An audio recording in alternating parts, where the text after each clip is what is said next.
Picture this. It's 8 a.m. and your first day of 8th grade at St. Stephen's. You're walking down the middle school stairs when all of a sudden you slip, sending you flying down. You get up, gather your books, and think you made it out of this embarrassing moment unseen. Well, guess what? You didn't. Mr. Jones saw the entire thing happen and is standing at the top of the stairs staring at you. Now, there are two things I could have done in this situation.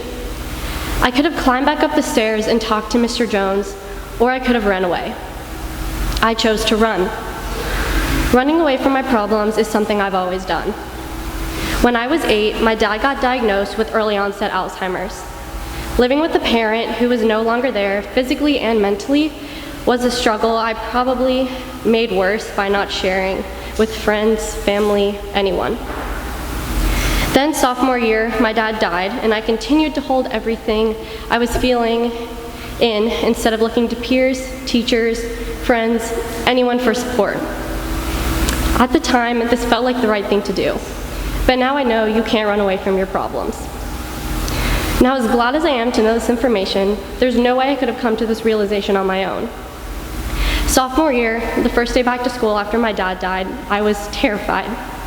I felt embarrassed that all my teachers knew what had happened and was scared of having to tell my friends. So I didn't.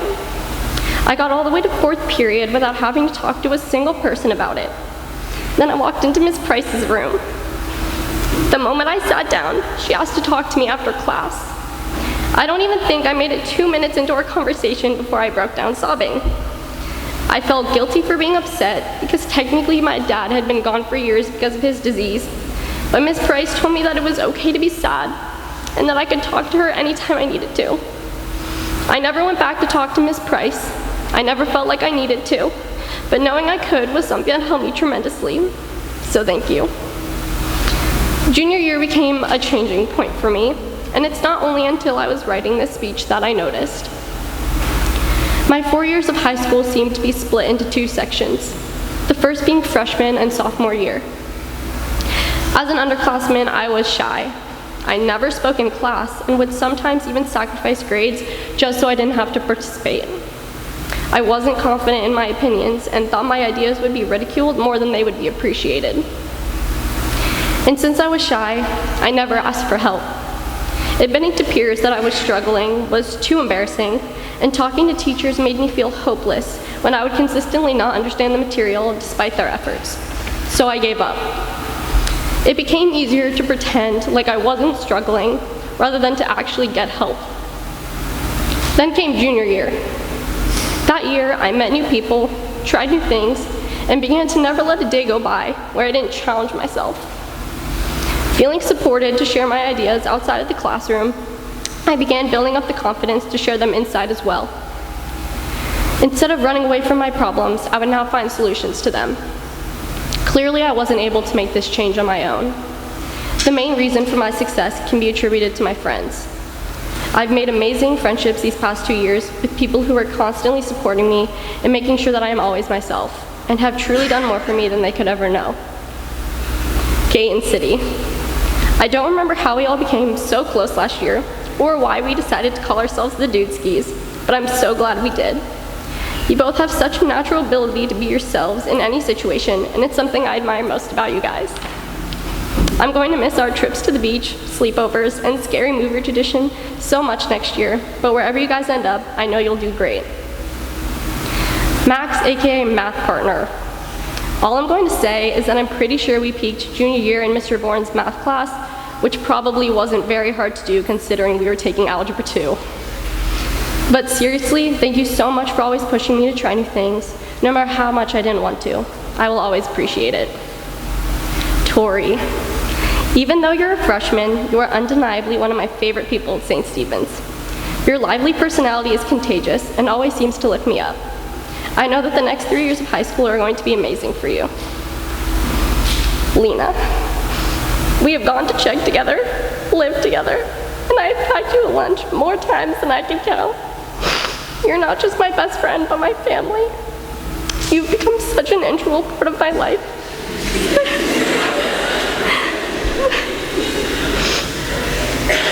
you've become such an integral part of my life, and you somehow always manage to make me feel better even when I'm at my worst.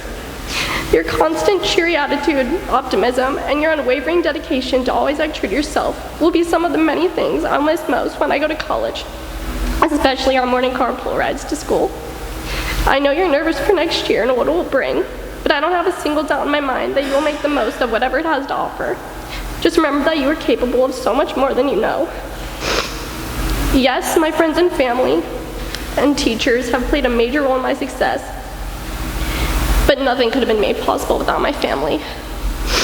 Alyssa, I love you, but you are one of the most infuriating people I've ever met. You take my clothes, yell at me, and I'm pretty sure you're the reason why I'm so short. But despite all these things, you're also my best friend. We've gone through everything together, and I don't know how I'm going to go to Alabama without you. As much as I say I can't wait to have a break from you, I know that living without you always by my side will be one of the toughest things I have to do. I'm so proud of you for getting into FSU, and I know you'll do amazing things there.